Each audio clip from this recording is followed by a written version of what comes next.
Metallica would explode onto the roster of 1980s metal masters, finding a cult following with the release of their freshman album, Kill 'Em All. We all know how that ended up, and as great as that record was, and with the history built on top of it being some of the most interesting in the books, their follow-up, Ride the Lightning, displayed an evolving musical interest and arguably produced some of the band's best work to date. Entering the Sweet Silence studio in early 1984, making Copenhagen, Denmark the home of their next venture, they had some songs at the ready while others would be penned in-house. Fight Fire with Fire, Creeping Death, Fade to Black, and the rest of the record would be laid out, and according to frontman James Hetfield, their record label needed one more song, resulting in Escape. Escape would go on to be somewhat of a redheaded stepchild for Metallica, as it was their attempt at enticing radio stations, ultimately unsuccessful. While the tunings across the entire record are kind of wonky, Escape was a rare composition in the higher key of A, and while members like drummer Lars Ulrich didn't have any special disdain for it,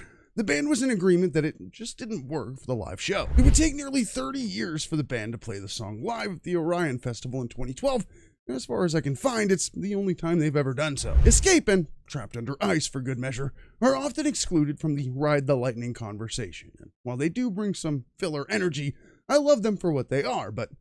I also love Don't Tread on Me, which is apparently not how everyone else feels.